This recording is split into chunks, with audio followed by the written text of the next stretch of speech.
আসসালামু আলাইকুম, আমি তানভীর আহমেদ আপনাদের স্বাগত জানাচ্ছি ম্যাথমেটিক্যাল অ্যানালাইসিস ফর কম্পিউটার সায়েন্সের ভিডিও টিউটোরিয়াল সিরিজে। তো গত লেকচারে আমরা ট্রান্সপোজিশন সাইফারের একটি এক্সাম্পল দেখেছিলাম। আজকে আমরা আরেকটি এক্সাম্পল দেখব। তো আমাকে কোশ্চেনে বলা আছে যে আমাকে ট্রান্সপোজিশন সাইফার ইউজ করতে হবে, যেখানে আমার কি দেওয়া আছে 35421 এবং আমার মেসেজটি হলো যে I will meet with you at HSTU Dinajpur. আচ্ছা, এখানে আমাদের বলে রাখা ভালো যে আমরা চাইলে কিন্তু এখানে পাংচুয়েশন মার্কগুলো ইগনোর করতে পারি। তো আমরা পাংচুয়েশন মার্কগুলো আমরা ইগনোর করে ম্যাথটা সলভ করব। আচ্ছা, যেহেতু আমার এখানে কিএলএন দেওয়া আছে কত 5, কিএলএন দেওয়া আছে কত 5 হলে তাহলে আমাকে এখানে কয়টা কলম করতে হবে? 5টা কলম আমি আগেই করে রেখেছি। আর যেহেতু আমার এখানে আমি যদি পাংচুয়েশন মার্কগুলো বাদ দেই তাহলে আমার ক্যারেক্টার সংখ্যা কত? 30 ক্যারেক্টার এখানে রয়েছে। তাহলে আমার এখানে 6টা রো হবে, এখানে 6টা রো হবে। আচ্ছা, তাহলে এখন আমাদের মেথডে আসা যাক। তো এখানে 35421 আমি যদি এইভাবে করে সিরিয়াল করে লিখে 1 2 3 4 5, অর্থাৎ কী দ্বারা বোঝাচ্ছে কি যে আমি যখন এনক্রিপ্ট করব 3 নম্বর কলামটা হয়ে যাবে আমার 1 নম্বর কলাম, 5 নম্বর কলামটা হয়ে যাবে আমার 2 নম্বর কলাম, 4 নম্বর কলামটা হবে 3 নম্বর, 2 নম্বর কলামটা হবে 4 নম্বর এবং 1 নম্বর কলামটি হবে 5 নম্বর কলাম। আচ্ছা, তো আমি এখানে সিরিয়াল করে লিখি 1 2 3 4 5। আচ্ছা, আমরা জানি যে আমি যখন প্লেন টেক্সটটি এই কিয়ের কলাম আকারে লেখা শুরু করব তখন আমাদেরকে রো বাই রো হিসেবে পড়তে হবে। অর্থাৎ I will meet with you at HSTU Dinajpur, এটা যদি আমি কি বলে রো বাই রো পড়ি তাহলে দাঁড়ায় যে আই, আমরা সব স্মল লেটারে লিখি, I will meet with you at HSTU Dinajpur. I will meet with you at Dinajpur. আচ্ছা, এখন আমি করে ফেললাম। আচ্ছা, এখন আমাকে যে কথাটা বলা হয়েছে যে আমি এখানে তাহলে আমাকে কী করতে হবে? আরেকটা ছক এখানে তৈরি করতে হবে। তো ছক করার থেকে আমরা যদি ডিরেক্টলি লিখতে চাই, আমাকে যেহেতু জাস্ট এখানে প্রশ্নে বলা হয়েছে যে আমাকে মেসেজটা এনক্রিপ্ট করতে হবে, তাই না? তাহলে আমি প্রথমে আসি যে আমার 3 নম্বর কলামটা কোথায় আসবে? 3 নম্বর কলামটা কোথায় আসবে? প্রথম কলামে। 3 নম্বর কলাম কোনটা? 3 নম্বর কলাম হলো এই যে এইটা। তাহলে আমরা একটা কাজ করি, এইভাবে করে লিখি যে I E H T D P, I E H T D P. আচ্ছা, আমরা এখানে বোঝার জন্য যে আমি এই কলমটা ইউজ করে ফেলছি। 3 নম্বরে কলমে আসি, তারপর আমাকে বলা হয়েছে যে 5 নম্বর কলমটা কোথায় আসবে?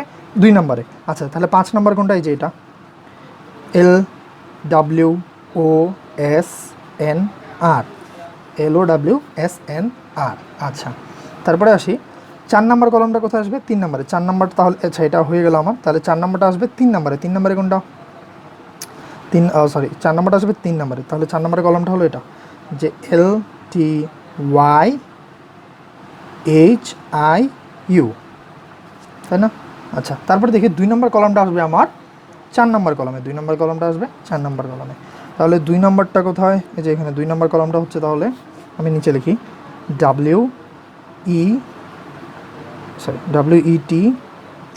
WETAUJ, এটা হয়ে গেল আমার। তারপরে 1 নম্বর কলমটা কোথায় যাবে? 5 নম্বর। মানে আমি এখন 5 নম্বর কলমের জন্য লিখছি যে এটা 1 নম্বর কলম, এটা 2 নম্বর কলম, এটা 3 নম্বর, এটা 4 নম্বর, এখন 5 নম্বর। তাহলে এটা হবে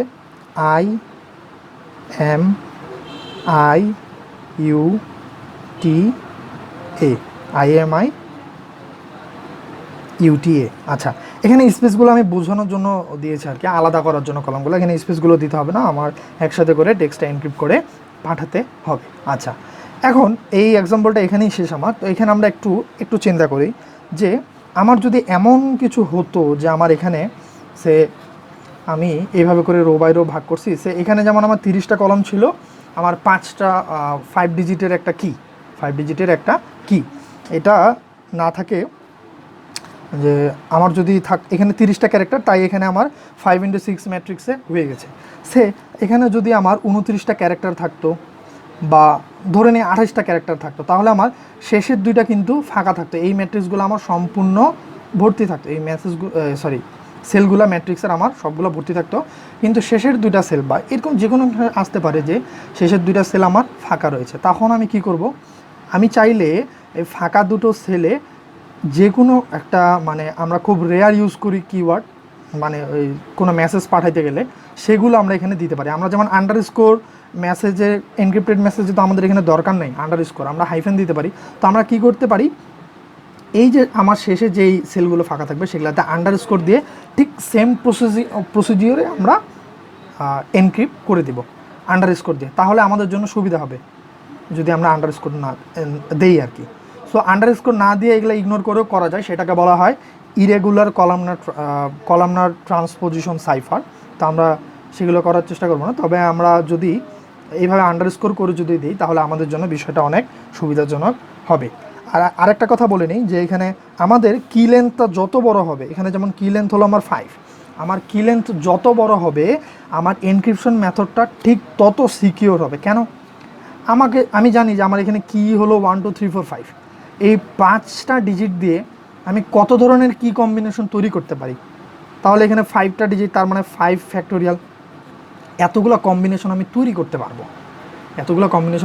করতে পারবো। তো তাহলে তো আমার এই কিটা উদ্ধার করা খুব কষ্টকর বিষয় যদি আমি না জানি।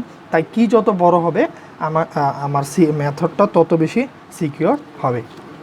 তো আজকে টিউটোরিয়াল এ পর্যন্তই, দেখা হবে পরবর্তী কোনো টিউটোরিয়ালে। আল্লাহ হাফেজ।